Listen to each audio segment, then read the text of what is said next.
अजित पवारांचं शिक्षण 10वी नापास, स्वप्नील नरभाग, आंदोलनकर्ता विद्यार्थी।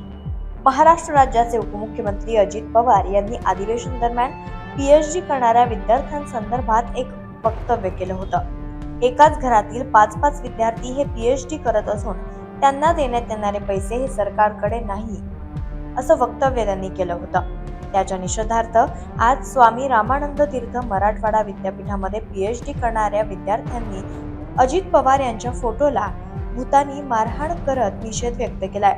यावेळी विद्यार्थ्यांची प्रतिक्रिया घेतली असता ते म्हणाले की एका घरामध्ये 5-5 आमदार खासदार चालतात, तर मग विद्यार्थी का नाही? आम्ही संशोधन हा विषय शिकत असलं तरी आम्हाला अनेक परीक्षा पास होऊन पीएचडी करण्याची संधी मिळते। त्यासाठी आज आम्ही अजित पवार यांनी केलेल्या वक्तव्याचा निषेध करत आहोत। अजित पवारांनी सर्व विद्यार्थ्यांची माफी मागावी, अन्यथा त्यांच्या घरावरती सर्व विद्यार्थी मिळून मोर्चा काढतील असा इशारा आंदोलकांनी सरकारला दिलाय। आपण पीएचडी करताय, आज आंदोलन केले अजित पवारांच्या विरोधात। हां, माझं नाव मीना आरसे आहे। मी संशोधक विद्यार्थिनी आहे। आज बार्टी विद्यार्थी कृती समितीच्या वतीने अजित पवार यांच्या संदर्भात आम्ही निदर्शने केलेले आहेत। अजित पवारांनी नागपूर येथे हिवाळी अधिवेशन भरवलेले त्या नागपूर अधिवेशनामध्ये त्यांनी असं सांगितले की एका कुटुंबामध्ये 5-5 विद्यार्थी हे फेलोशिपसाठी म्हणजे पीएचडी करत आहेत असं त्यांनी सांगितले। पण हे सक्त चुकीचं आहे, कारण एका कुटुंबामध्ये 5-5 विद्यार्थी कुठे आहेत ते तुम्ही आम्हाला दाखवा, हे आमची मुख्य मागणी आहे। दुसरी गोष्ट म्हणजे राजकारण हे तुम्हाला एका घरात 5-5 लोकांना करता येते, म्हणजे एकाच घरामध्ये 5 खासदार 5 हे आमदार असू शकतात, पण गोरगरीब विद्यार्थी शिक्षण घेत असतानाच तुम्हाला का खटकते? म्हणजे तुम्हाला म्हणण्याचा अर्थ असा आहे की गोरगरीब दीनदलित कामगार कष्टकरी जे वर्ग आहेत त्यांना शिकू द्यायचं नाही का? म्हणजे मागच्या हिवाळी अधिवेशनामध्ये म्हणजे 2023मध्ये त्यांनी असंच एक वक्तव्य केलं होतं की विद्यार्थी हे पीएचडी करून काय दिवे लावणार? म्हणजे तुम्हाला म्हणायचं आहे तरी काय ते तर तुम्ही सांगा, कारण ह्या मागचा जो घोटाळा आहे त्यामध्ये अजित पवार यांना हात घालता येत नाही, म्हणून त्यांनी असं वक्तव्य करत आहेत असं मला वाटते। कारण का 2022चे जे विद्यार्थी आहेत त्यांचे 764 विद्यार्थी होते, त्यांच्यामधून त्यांनी असं सांगितलं गेले की 200 विद्यार्थ्यांना फक्त फेलोशिप मंजूर करा, कारण बाकीच्या विद्यार्थ्यांचं काय? म्हणजे त्यांच्या मागचा जो घोटाळा आहे त्यांना ते घ्यायचा होता।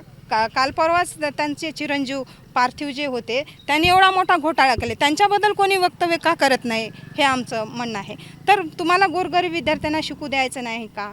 म्हणजे जिल्हा परिषद शाळा बंद पडलेल्या आहेत त्याच्यावर तुम्ही बोलत नाही। अतिवृष्टी लागू झालेली आहे, महाराष्ट्रामध्ये इतक्या मोठ्या प्रमाणात नुकसान झाले, विद्यार्थ्यांची कुठं फीस माफ नाही, म्हणजे त्याच्या संदर्भात सुद्धा विद्यार्थी खूप प्रमाणात आंदोलन वगैरे केलेलं आहेत। शेतकऱ्यांच्या भावाला भाव नाही, त्यांनासुद्धा तुम्ही पैसे देत नाही। म्हणजे उगाच उठलं की सुटलं काहीतरी बोलायचं आणि निघून जायचं, म्हणजे चिल्लरपणा झालाय की काय? म्हणजे तुम्ही 10वी नापासचे माणसं आणि एक तर संशोधक विद्यार्थ्यांना तुम्ही असं बोलतात, म्हणजे संशोधन करत असताना म्हणजे डायरेक्टली काय ॲडमिशन होत नाही, त्यांच्यासाठी सेट द्यावं लागतं, पेट द्यावं लागते, तरच विद्यार्थ्यांचे ॲडमिशन होतं।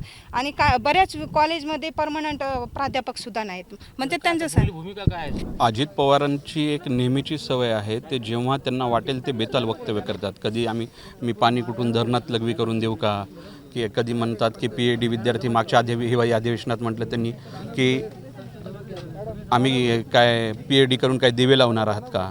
मुळात अजित पवारांचं शिक्षण हे 10वी नापास। मग आता 10वी नापास असणाऱ्यांना क्रायटेरिया जर उद्या लागेल की तुम्ही उपमुख्यमंत्री करण्यासाठी एज्युकेशनल क्रायटेरिया लागेल, तर अजित पवार उपमुख्यमंत्री होऊ शकतात का? अजित पवारांनी पाठीमागे 12 डिसेंबरला एक मागणी, जेव्हा 22-23च्या विद्यार्थ्यांच्या बार्टीचे ॲड काढण्याची 23-24च्या विद्यार्थ्यांची मागणी होती, तेव्हा अजित पवारांनी म्हटलं की एकाच घरातले 4-4, 5-5 विद्यार्थी हे पीएचडी करतात। ते कशासाठी करतात? तर त्यांना महिन्याला 42,000 रुपये भेटतात म्हणून। तर आमचं म्हणणं आहे की आमचा विषय आहे, इंटरेस्ट आहे की आम्हाला एखाद्या विषयामध्ये संशोधन करायचं आहे, मग तो विषय आम्ही ठरवतो, त्याच्यामध्ये विद्यापीठामध्ये कुलगुरूच्या अध्यक्षतेखाली मान्यतेतून आमचा विषय फायनल होतो आणि आम्हाला 5 वर्षामध्ये जेव्हा ह्या सगळ्या गोष्टी करावे लागतात त्याच्यासाठी अतोनात खर्च येत असतो। या सगळ्या भूमिकेमध्ये अजित पवारांचं हे म्हणणं आहे हे चुकीचं आहे आणि ते पूर्णपणे असंवेदनशील आहे। इथल्या एखाद्या संशोधन विद्यार्थ्यांना पीएचडी करायची असेल तर त्याला खूप मोठ्या प्रमाणात एक्झाम्स द्यावं लागतात, नेट, सेट, पेट या एक्झाम्सच्या माध्यमामधून ती क्रायटेरिया पास होतात. मग त्याच्यानंतर प्रदीर्घ कालावधीनंतर 2 वर्षानंतर त्यांना 2.5 वर्षानंतर फेलोशिप भेटत आहे. मग पवारांच्या या वक्तव्याचा आम्ही निषेध करतो आणि अजित पवारांनी जर संशोधन विद्यार्थ्यांची माफी नाही मागितली तर या पुढील काळामध्ये अजित पवारांच्या घरावरती आम्ही महाराष्ट्रभरातील संबंध संशोधक विद्यार्थी त्यांच्या घरावरती मोर्चा काढणार आहोत. लोकनायक न्यूज